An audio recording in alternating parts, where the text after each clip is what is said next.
नमस्कार, मैं हूं अमन राणा। आप देख रहे हैं नवतेज टीवी। हरियाणा के सिरसा की गैंगरेप पीड़िता लड़की बरामद हो चुकी है। इसमें 2 आरोपी गिरफ्तार भी हो चुके हैं, जिनमें एक छात्र और दूसरा फाइनेंसर है। कैसे एक छोटी सी गलती से दोनों युवकों के चंगुल में लड़की फंसी और कैसे 3 दिन उसकी जिंदगी के बुरे साबित हुए। दरअसल पुलिस की पूछताछ में पीड़िता ने कई चौंकाने वाले खुलासे किए हैं। पुलिस के मुताबिक नाबालिग लड़की को उसके पिता ने किसी बात पर डांट दिया था। इससे नाराज होकर वह घर से चली गई। घर से तो निकल गई, लेकिन जाए कहां, इस उलझन में फंस गई। कुछ राह दिखाई नहीं दी तो रेलवे स्टेशन पर सिरसा पहुंच गई। इसी दौरान वहां पहुंची एक ट्रेन में सवार हो गई। ट्रेन चल पड़ी तो लड़की रोने लगी। इसी दौरान रोहतक के रिठल फोगाट गांव का रहने वाला छात्र अमन उसके पास पहुंचा।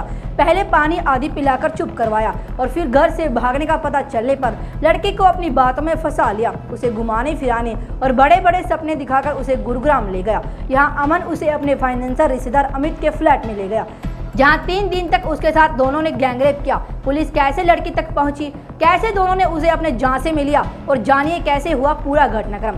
पुलिस की पूछताछ में पीड़ित लड़की ने बताया कि वह सिरसा जिले के एक गांव की रहने वाली है और उसकी उम्र करीब 15 साल है। 1 जुलाई 2025 को उसके पिता ने घरेलू काम करने को लेकर उसे डांट दिया था। इसी वजह से वह सुबह 8 बजे घर से बिना किसी को बताए चली आई। पहले तो बाजार में घूमती रही, लेकिन जब समझ नहीं आया कि कहां जाना है तो दोपहर को वह सीधे सिरसा रेलवे स्टेशन पहुंच गई। यहां काफी देर तक प्लेटफॉर्म पर बैठकर सोचती रही कि क्या करें। पीड़िता के मुताबिक उसे कुछ समझ नहीं आ रहा था कि कहां जाएं। घर नहीं जाना चाहती थी। इसी दौरान स्टेशन पर अनाउंस हुआ कि ट्रेन आ रही है। जैसे ही ट्रेन आई तो वह बिना कुछ सोचे समझे कोच में चढ़ गई। कोच में भीड़ ज्यादा थी। उसे घबराहट होने लगी तो आंखों में आंसू आ गए। वह रोने लगी। इसी दौरान एक युवक वहां आया और उससे रोने का कारण पूछा। उसने पूरी बात युवक को बता दी। इस पर युवक ने उसे पानी पिलाकर चुप करवाया और कहा कि डरो नहीं, मैं साथ हूँ। पीड़िता ने आगे बताया कि युवक ने खुद का नाम अमन बताया। उसने कहा कि मैं रोहतक के गांव रिठल फोगाट गांव का रहने वाला हूं और पढ़ाई करता हूं। उसने भरोसा दिलाया कि डरो नहीं, मैं कुछ नहीं होने दूंगा। मैं गुरुग्राम जा रहा हूं, वहां चलो, मेरा फ्लैट है, वहीं साथ रहेंगे। बड़े बड़े मॉल दिखाने, बड़े बड़े रेस्टोरेंट में खाना खिलाने की बात भी कही। युवक अमन पर विश्वास कर मैं उसके साथ गुरुग्राम चली गई। पीड़िता ने आगे बताया कि गुरुग्राम में घूमने और खाना खाने आदि के बाद तीनों रात को 11:30 बजे फ्लैट पर लौट आई। दोनों ने उसे अलग अलग कमरे में भेज दिया और खुद दूसरे कमरे में बैठ गई। आरोप है कि देर रात अमन आया और उसके साथ जबरदस्ती करने लगा। उसने विरोध किया तो धमकी दी कि जान से मार देगा, किसी को पता भी नहीं चलेगा। इससे वह डर गई, जिसके बाद अमन ने उसके साथ रेप किया। इसके बाद अमित ने भी उसके साथ रेप किया।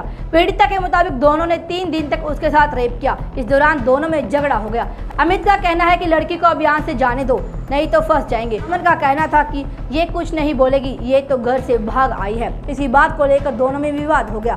इसी के बाद दोनों ने उसे कार में बैठाया और 5 जुलाई को दिल्ली रेलवे स्टेशन पर छोड़ दिया। यहीं से सिरसा पुलिस ने उसे बरामद किया है। लड़की के घर से लापता होने के बाद घर वालों ने उसे आसपास तलाश किया, लेकिन उसका कोई पता नहीं चला। 2 जुलाई को सदर थाना पुलिस को गुमशुदगी शिकायत दी। इसके बाद पुलिस ने उसकी तलाश शुरू की। परिजन भी उसकी तलाश में जुटे थे। आरोप है कि शुरुआत में पुलिस ने तेजी दिखाई, लेकिन बाद में पुलिस की जांच की रफ्तार धीमी हो गई। पुलिस का रुख देख परिजन हरियाणा के डीजीपी और सीएम के दरबार में पहुंचे और मामले की जानकारी दी। डीजीपी के आदेश के बाद पुलिस ने मामले में तेजी दिखाई तो लड़की बरामद हो गई। गैंगरेप की बात पता चलने पर पुलिस ने उसका मेडिकल करवाया। इसके बाद आरोपी की तलाश शुरू कर दी। पुलिस पीड़िता को लेकर उस फ्लैट तक भी पहुंची, जहां 3 दिन तक उसे रखा गया था। पुलिस ने फ्लैट के पास लगे सीसीटीवी कैमरे खंगाले तो उसमें लड़की के साथ दोनों आरोपी आते जाते दिखाई दिए। पुलिस ने दोनों की फोटो निकलवा कर उसकी तलाश शुरू की। लड़की ने भी दोनों आरोपी के गांव के नाम सुन लिए थे। उसने बताया कि अमन रोहतक के गांव रिठल फोगाट गांव का रहने वाला है। हाल में जज्जर के गांव लकड़िया में रहता है और स्टडी करता है। अमित कुमार जज्जर जिले के गांव डीगल का रहने वाला है और उसका दूर का रिश्तेदार है। अमित फाइनेंस का काम करता है और उसी ने गुरुग्राम में किराए पर फ्लैट लिया हुआ है। एड्रेस मिलने पर पुलिस ने दोनों को 1.5 माह बाद दबोचा। पुलिस ने फोटो और एड्रेस मिलने के बाद दोनों आरोपियों अमन और अमित को उनके घरों में दबोच लिया। दोनों ने भागने की कोशिश भी की, लेकिन पुलिस ने घेराबंदी कर उन्हें दबोच लिया। आरोपी अमित से वह गाड़ी भी बरामद की है, जिसका लड़की को लाने ले जाने में इस्तेमाल किया था। गुरुवार को आरोपी अमन को कोर्ट में पेश कर जेल भेज दिया है।